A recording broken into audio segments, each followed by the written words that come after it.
kulanti wanaagsan daawadayaal ku soo dhawaada wararkii sportiga Universal TV oo xilligan idinkaga imaanaya stuudiyaha magaalada Nairobi. magacaygu waa Ibrahim Gedo Cawaale. qodobada wararkii sportiga xilligan ku daawan doontaana waxaa kamid ah kooxda kubadda cagta Manchester United oo guul ku soo gabagabaysay kulamadeeda horyaalka dalka Ingiriiska ee gegida Old Trafford. kooxda Manchester City oo caawa wajihi doonta Aston Villa kulan adag oo ka tirsan horyaalka dalka Ingiriiska iyo xidiga qadka dhexe kooxda Juventus Arturo Vidal oo qaliin lagu sameynayo.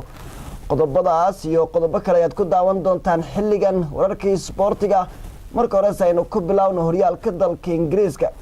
kooxda Manchester United ayaa guul ku soo qatintay kulamadii ay ku ciyaareysay garoonkeeda Old Trafford xilli ciyaareedkan horyaalka dalka Ingiriiska kadib markii xalay 3 gool ay ku garaacday kooxda Hull City.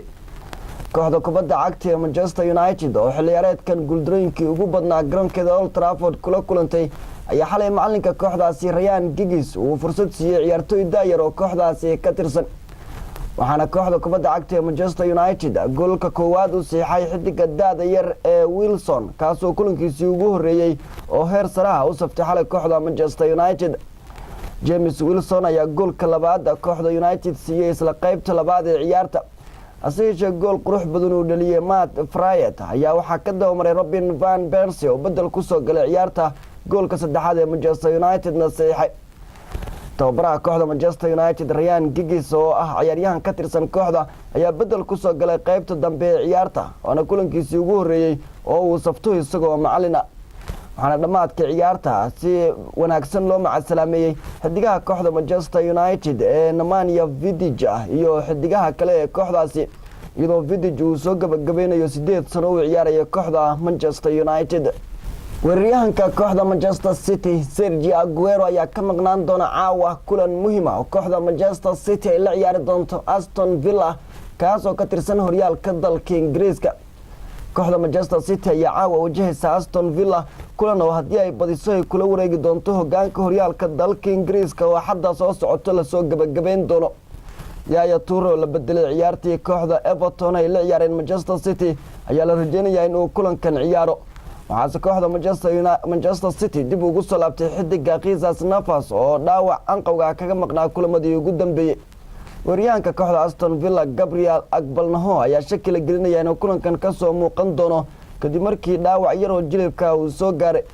daafaca kooxda Joe Barnett ayaa sidoo kale la halgamay inuu ka soo kabsado dhaawac oo labadii kulan ee ugu dambeeyay kooxda Villa kaga maqnaa.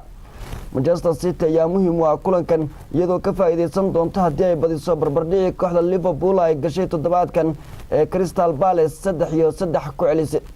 Manchester City ayaa u baahan guul si ay u gaarto kulanka ugu dambeeya horyaalka oo hadda la ciyaar doonto West Ham United.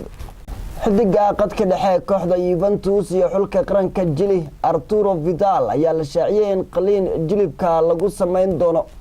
kooxda kubadda cagta ee Juventus ayaa xaqiijisay in xidigeeda qadka dhexe Arturo Vidal qaliin looga sameyn doono jilibka Arbacada maanta. war qoraal ay soo saartay Juve ayaa ku sheegtay in dhaqaatiirta kooxda iyo kuwa qaranka Chile ay isku afgarteen in xidigan caalamiga ee reer Chile qaliin lagu sameeyo si xal loogu helo xanuunka jilibka oo uu la halgamayay muddooyinkii u dambeeyay. waxaa la rajeynayaa inuu diyaar u noqdo koobka adduunka oo xulkiisa Chile ay ku qayb yihiin dalalka Spain, Holland iyo Australia. Vidal ayaa seegi doona labada kulan ee Juventus uga harsan horyaalka dalka Talyaaniga inkastoo ay toddobaadkan xaqiijisay ku guuleysiga horyaalka sanadkii saddexaad oo isku xiga. guud ahaan wararkii sportiga Universal TV ee xilligan intaas ayaan ku soo gabagabeynaya. waanigu Ibrahim Gedo Cawaale iyo Maxamed Xuseen oo inoo farsameynaya. dibitaan u kulmi doono amaan Allah.